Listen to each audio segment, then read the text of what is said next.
주님의 사랑하심을 기원합니다. 2021년 새해에도 여러분의 삶과 일터와 가정에 주님의 한없는 사랑과 은혜가 충만하시기를 간절히 기원합니다. 오늘 함께 은혜 받을 말씀은 열왕기하 4장 1절에서 6절 말씀입니다. 봉독해 드리겠습니다. 선지자의 제자들의 아내 중에 한 여인이 엘리사에게 부르짖어 이르되 당신의 종 나의 남편이 이미 죽었는데 당신의 종이 여호와를 경외한 줄은 당신이 아시는 바니이다. 이제 빚준 사람이 와서 나의 두 아이를 데려다가 그의 종을 삼고자 하나이다 하니 엘리사가 그에게 이르되 내가 너를 위하여 어떻게 하랴? 네 집에 무엇이 있는지 내게 말하라. 그가 이르되 계집종의 집에 기름 한 그릇 외에는 아무것도 없나이다 하니 이르되 너는 밖에 나가서 모든 이웃에게 그릇을 빌리라. 빈 그릇을 빌리되 조금 빌리지 말고 너는 네 두 아들과 함께 들어가서 문을 닫고 그 모든 그릇에 기름을 부어서 차는 대로 옮겨 놓으라 하니라. 여인이 물러가서 그의 두 아들과 함께 문을 닫은 후에 그들은 그릇을 그에게로 가져오고 그는 부었더니 그릇에 다 찬지라. 여인이 아들에게 이르되 또 그릇을 내게로 가져오라 하니 아들이 이르되 다른 그릇이 없나이다 하니 기름이 곧 그쳤더라. 아멘. 그리스도인은 고난을 받게 될 때 이것이 누구 때문인지를 따지는 사람이 아닙니다. 오히려 고난을 통해 하나님의 뜻은 무엇이며 또한 하나님이 이 고난을 통해 어떤 은혜와 축복을 내게 주시는지를 생각하는 사람이 그리스도인일 것입니다. 선지자 엘리사의 제자 중 한 사람이 그만 많은 빚을 남기고 죽게 됩니다. 그의 부인이 엘리사 선지자를 찾아와 남편이 남긴 빚 때문에 두 아들이 노예로 끌려가게 된 절박한 사정을 이야기합니다. 그 당시 율법에 의하면 빚에 의하여 두 아들을 6년의 노예 생활을 시킬 수 있었기 때문이었습니다. 불쌍한 형편을 들은 엘리사 선지자는 제자의 부인에게 집에 무엇이 있느냐라고 묻습니다. 과부는 기름 한 병이 남아있다라고 그렇게 대답합니다. 그러자 엘리사는 당신은 동네에 가서 그릇을 빌려오되 최대한 많이 빌려오라고 명령합니다. 빌려온 그릇에 기름을 붓기 시작했고 그 그릇들에 기름이 가득 채워질 때까지 기름이 흘러나왔습니다. 그 여인은 그 기름을 팔아서 빚을 갚게 되었다는 이야기입니다. 어려운 지난 한 해를 살아오신 여러분, 마지막 남은 기름의 희망이 여러분에게 있으십니까? 아주 조금의 희망만, 겨자씨만한 믿음만 있어도 하나님께서 그것을 사용하셔서 정녕 풍성하고 위대한 하나님의 축복을 여러분에게 부어 주실 것을 믿습니다. 리처드 포스터는 기독교는 은혜와 기쁨을 채우는 종교이다 라고 말합니다. 요한복음 10장 10절에도 보면 내가 온 것은 양으로 생명을 얻게 하고 더 풍성히 얻게 하려는 것이라고 말씀하십니다.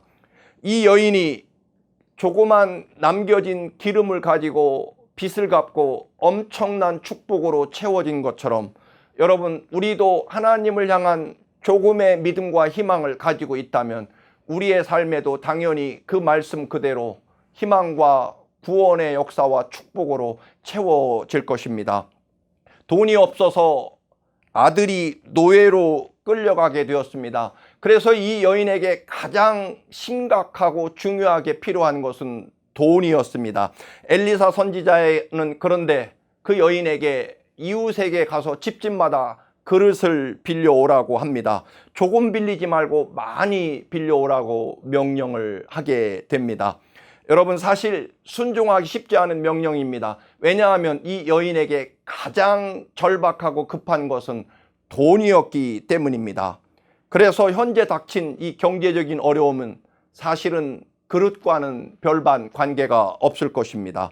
더군다나 남편이 잔뜩 빚만 남기고 죽었기 때문에 누구든 그릇을 쉽게 빌려줄 까닭이 없었습니다. 왜냐하면 지금보다 그 고대에는 그릇이 굉장히 비싼 물건이었기 때문입니다. 그러나 그녀는 즉시 순종했고 선지자의 말대로 밖에 나가서 이웃들에게 그릇을 아주 많이 빌려오게 됩니다. 오럴 로버츠 목사님은 먼저 축복받을 만한 그릇이 되어야 축복을 받을 수 있다라고 말합니다. 무슨 말씀일까요? 문제는 다른 데 있지 않고 나의 믿음의 그릇에 있다라는 것입니다. 위치나 환경이 아닙니다. 돈 문제가 아닙니다. 우리는 언제나 하나님의 은혜와 사랑 안에 있다면, 그것을 믿는다면 우리의 삶의 문제는 언제나 믿음의 문제, 순종의 문제, 그리고 간절한 기도의 문제라는 것입니다. 제자의 부인은 물론 돈이 부족해서 찾아왔습니다. 그런데 엘리사는 그릇이 부족하다고 말합니다. 기름은 하나님께서 준비하실 것이기 때문입니다.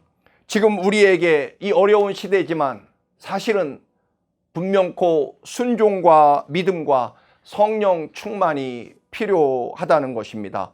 기름을 채우기 위해서 먼저 그릇이 준비되어야 합니다. 없으면 빌려서라도 가져와야 합니다. 왜냐하면 그릇이 준비돼야만 거기에 기름이 넘쳐 흐를 것이기 때문입니다. 하나님의 축복이 이 여인에게 얼마만큼 주어졌을까요? 당연히 준비한 그릇만큼 채워진 후에 축복이 중단되게 됩니다. 우리는 자꾸만 사람 문제, 돈 문제, 환경 문제라고 이야기합니다. 그렇지만 하나님은 언제나 우리에게 너희가 복을 담을 믿음의 그릇 문제라고 언제나 말씀하십니다. 여러분, 오늘 이 여인에게 무엇이 부족했습니까? 기름이 부족했습니다. 그러나 엘리야 선지자나 하나님께는 이 여인이 그릇이 부족하다라고 말합니다. 여러분, 여인에게 부족했던 것은 기름이 아니었습니다. 하나님 보시기에는 그릇 문제였다라고 하는 것입니다. 오늘 이 시대 우리들의 문제도 마찬가지입니다. 믿음의 그릇 문제입니다. 여호와의 집에 심겨진 나무와 같은 여러분, 하나님의 백성에게 부족한 것이 무엇입니까? 여러분이 그 놀라운 하나님의 은혜 안에 사는 것을 믿는다면 여러분, 우리는 하나님이 부족합니다. 구체적으로 하나님을 믿는 믿음이 부족한 것입니다. 순종이 부족하고 기도가 부족하고 감사가 부족한 것입니다. 그것이 하나님의 백성들이 2021년을 은혜와 생명으로 채우는 믿음의 법칙일 것입니다. 여러분, 먼저 믿음의 그릇, 복의 그릇을 준비하시기를 주님의 이름으로 간절히 축원합니다. 할렐루야. 오늘 함께 기도합니다. 2021년 복받기를 원하시는 여러분, 결국 주님을 향한 믿음의 문제입니다. 세상의 문제가 아닙니다. 성경은 언제나 믿음의 문제라고 말합니다. 오늘 우리 함께 중보의 기도를 드립니다. 하나님, 믿음이 문제였습니다. 하나님이 제 안에 부족합니다. 말씀이 부족합니다. 이 기도 제목으로 하나님, 믿음을 채워 주옵소서. 또한 여러분이 섬기는 교회가 어려운 시대에 성령의 기름이 가득한 교회, 또한 두고 온 조국과 이 땅이 하나님의 은혜로 새롭게 회복되기를 우리 함께 기도하겠습니다. 살아계신 하나님, 세상이 어렵고 또한 메마르지만 아버지, 없는 것은 우리 안에 하나님을 향한 믿음이었습니다. 순종이었습니다. 말씀이 부족했습니다. 하나님이 계시지 않는 것이 사실은 더 큰 문제였습니다. 아버지, 2021년을 시작합니다. 주님, 우리 안에 오시옵소서. 성령 하나님, 우리 안에 충만하여 주옵소서.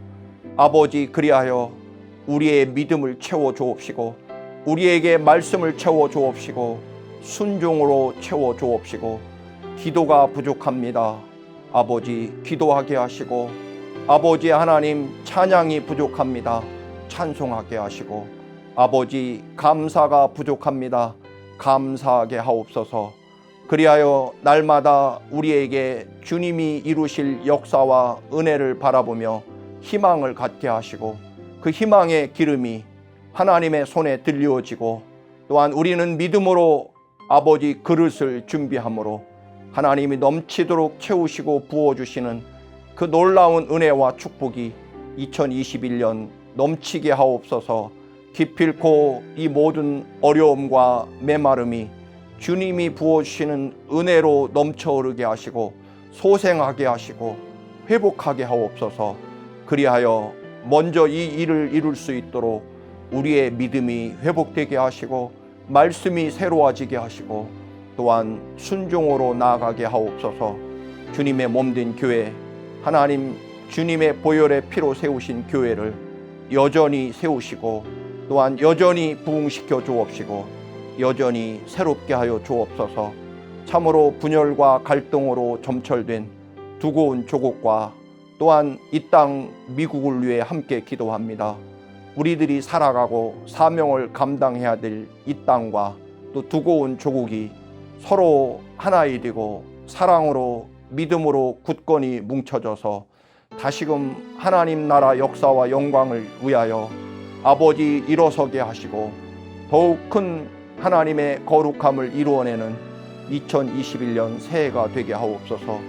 주의 거룩한 역사와 영광으로 충만케 하시고 넘치도록 채워주셔서 우리 모두의 삶 속에 시냇가에 심기운 나무처럼 물된 동산처럼 주의 거룩한 은혜로 넘쳐 흐르게 하옵소서.